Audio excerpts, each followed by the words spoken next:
L'Ukraine a besoin d'armes, pas de drapeau blanc. Le secrétaire général de l'OTAN, Jens Stoltenberg, vient de répondre sèchement au souverain pontife, le pape François. On dit chez nous que c'est qu'un vieillard assis voit, un jeune debout ne peut pas voir. Les enfants savent courir, mais ils ne savent pas se cacher. Ils finiront par comprendre la sagesse du pape, par comprendre la sagesse de tous ceux qui veulent le bien de ce pays-là. Monsieur Jens Stoltenberg à Bruxelles, oh, il n'y a plus de respect dans ce monde-là. Les jeunes ne sont plus à l'écoute des vieillards, ils ne sont plus à l'écoute des sages. Nous sommes dans les conséquences de cela. C'est la nature de notre monde. L'Ukraine a besoin d'armes, pas de drapeau blanc. Vous savez, le pape a dit que l'Ukraine doit accepter de monter le drapeau blanc, signe certainement de capitulation, et naturellement de passer autour de la table afin d'entamer la négociation et mettre un terme à cette situation. Mais comme je vous ai dit, par rapport à la déclaration du pape l'autre jour, je vous ai dit que le pape ne s'adressait pas à l'Ukraine directement. Il s'adressait à ceux qui se cachent derrière ce pays-là pour faire la guerre à la Russie. Et naturellement, ce sont eux qui répondent aujourd'hui au pape. Ça veut dire quoi? Taisez-vous. Taisez-vous, vous êtes un religieux. Taisez-vous, vous n'avez rien à faire ici. Taisez-vous, concentrez-vous sur ce qui vous regarde. L'affaire là ne vous concerne pas. Laissez-nous gérer ça. Mesdames et messieurs, partagez la vidéo dans tous les groupes possibles. Ça s'est passé à Bruxelles. Le secrétaire général de l'OTAN, Jens Stoltenberg, a déclaré lundi que l'Ukraine avait besoin d'armes contre la Russie dans une réplique au pape François qui a appelé Kiev à avoir le courage d'agiter le drapeau blanc pour mettre fin à ce conflit. M. Jens Stoltenberg dit ceci: nous voulons une solution, si nous voulons une solution pacifique et durable, le moyen pour y parvenir est de fournir un soutien militaire à l'Ukraine, a déclaré Jens Stoltenberg à Reuters. Ce qui se passe autour d'une table de négociation est intimement lié au rapport de force sur le champ de bataille, a déclaré le secrétaire général de l'Organisation du traité de l'Atlantique Nord dans une interview accordée au siège de l'Alliance à Bruxelles. Rapport de force, rapport de force, rapport de force. Monsieur Jens Stoltenberg, depuis 2014, vous nous parlez de rapport de force, depuis 2014. 2014-2024, jour pour jour, ça fait 10 ans. 2014-2024, ça fait 10 ans. Vous nous parlez de rapport de force. Vous avez été incapable d'apporter ce rapport de force. Vous avez été incapable de défendre ces pauvres citoyens. Vous avez été incapable de défendre ne serait-ce qu'une seule ville. Parce que la Russie, aujourd'hui, occupe la moitié de ce pays-là. Vous nous parlez de rapport de force. La question est de savoir quand est-ce que vos rapports de force-là seront là. Quand est-ce votre rapport de force, il sera présent sur le terrain.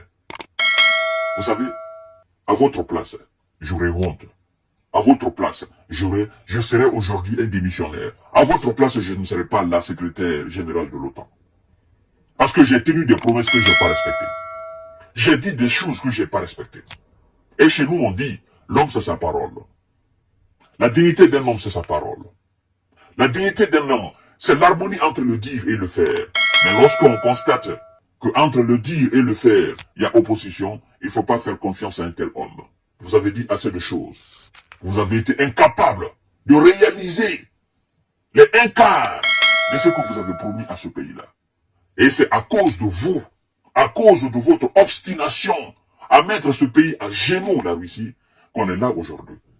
Et lorsque un homme sage se lève, prenne son courage à deux mains, et fait une déclaration, donne des conseils, donne sa vision des choses, vous refusez cette chose, et vous dites qu'autour de la table de négociation, ce qui se passe, n'est-ce pas, il faut un rapport de force. Rapport de force de mon œil. Vous êtes capable de faire quoi? Vous avez quelle force? Vous avez quelle force? Toute votre force, c'est les États-Unis et ils sont en train de fuir. Vous êtes incapable de mobiliser 1 million d'obus pour ce pays-là. 1 million d'obus. Pendant que eux, je ne sais même pas qu'est-ce qui se passe dans la tête de ces gens-là. Vous êtes incapable de produire 1 million d'obus donnés à l'Ukraine. Et puis c'est vous mettez à critiquer la Corée du Nord, qu'elle a fourni 6 millions ou 3 millions d'obus. Corée du Nord, petit pays comme ça, là. Vous, 27 ou 32, vous êtes incapable de produire 1 million d'obus pour donner à l'Ukraine. C'est vous qui voulez nous parler de rapport de force? Vous êtes incapable de donner à l'Ukraine 1000 chars pendant qu'elle est en train de faire face à un pays qui en possède plus de 12 000. Vous êtes incapable de donner des blindés qu'il faut pour leur permettre au moins de repousser quelques Russes. Vous êtes incapable de leur donner des avions pendant que de l'autre côté, ils ont la main libre. Vous êtes incapable de leur apporter réellement ce qu'ils ont besoin. Votre rapport de force, il est où, M. Jens Stoltenberg? Je vous dis, à votre place, j'aurais honte. Je ne serai même pas devant le monde pour parler. Sincèrement. Ça, il faut que je vous dise la vérité. Ça, c'est clair et net. Il dit ceci, ce n'est pas le moment de discuter d'une capitulation des Ukrainiens. Ce serait une tragédie pour les Ukrainiens. Ce serait aussi un danger, aussi dangereux pour nous tous. Et il faut dire que ce serait une tragédie pour l'OTAN. C'est pas pour l'Ukraine. Nous avons compris. Pourquoi à chaque fois que les gens suggèrent des plans de paix, c'est vous qui répondez? Pourquoi? Si vous respectez tant l'opinion des Ukrainiens, si vous respectez tant l'avis de l'élite ukrainienne, pourquoi vous ne laissez pas ces gens-là libres? Pourquoi vous ne le laissez pas libre et répondre clairement, librement, indépendamment, quoi, de votre volonté? Pourquoi? Pourquoi c'est vous qui répondez toujours? Ben, ça prouve tout simplement que c'est vous qui êtes là devant la Russie. C'est vous qui tenez tête à la Russie. Et c'est à cause de votre incapacité de relever ce défi que vous êtes aujourd'hui dans l'humiliation. Vous ne voulez pas entendre de paix. Vous voulez dire, oh non, nous avons battu la Russie, nous avons battu Vladimir Poutine. Ça n'arrivera jamais. Vous n'avez pas ce pantalon-là. Ça n'arrivera jamais. Il faut que vous compreniez cela, au fait. C'est ça. L'Ukraine est prise en otage par l'OTAN. Et qu'est-ce que vous voulez nous faire croire? Le pape a parlé. Il vous a dit, plan de paix. Les sages de ce monde-là vous ont dit, plan de paix. Vous avez dit non. Et vous êtes incapable d'apporter la paix, militairement sur le terrain. Mais qu'est-ce que vous voulez au juste pour ce pays-là? C'est dommage. Je crois que même les filles et fils de ce pays ont compris votre manipulation. Ils ont compris qu'en réalité, vous vous êtes servi de leur pays, n'est-ce pas, pour en faire un terrain de bataille contre la Russie.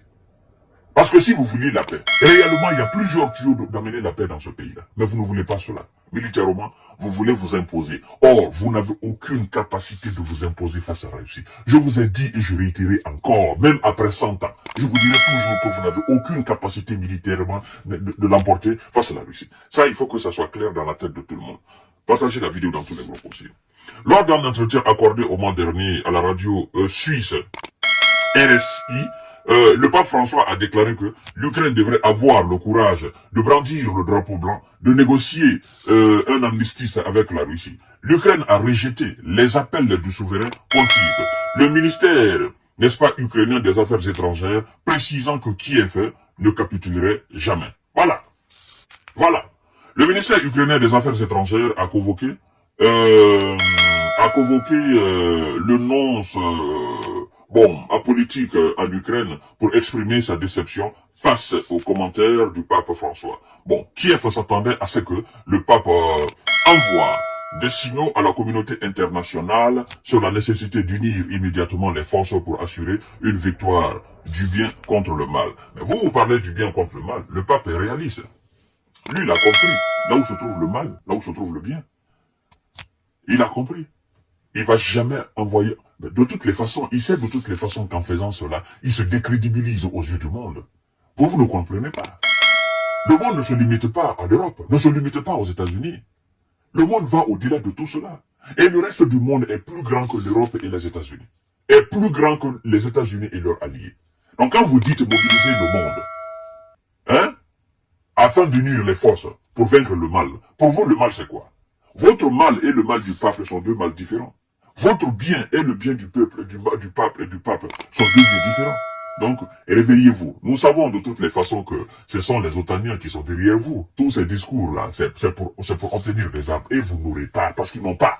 Ils n'ont pas cette capacité de vous apporter des armes que vous avez besoin. De toutes les façons, même s'ils vous donnaient, même s'ils venaient à vous donner tout ce que vous avez besoin, vous n'aurez jamais la capacité de vaincre la Russie. Il faut que vous mettez ça dans la tête. Même les Otaniens qui sont en train aujourd'hui de vous galvaniser en disant nous faisons, bon, nous allons faire ceci, ils ont peur, ils ont la peur dans le ventre. Parce qu'en réalité, ils savent ce qui se cache derrière tout ça, en fait. Mais l'avenir nous dira. L'avenir dira réellement qui avait tort, qui avait raison. Qui était le mal, qui était le bien. Partagez la vidéo dans tous les groupes possibles. Des plaisantins comme ça, qu'au rapport de force. Moi, ça me fait beaucoup rire. À tout à l'heure pour notre série d'informations et de décortiquage. Merci beaucoup. Je vous souhaite une excellente journée.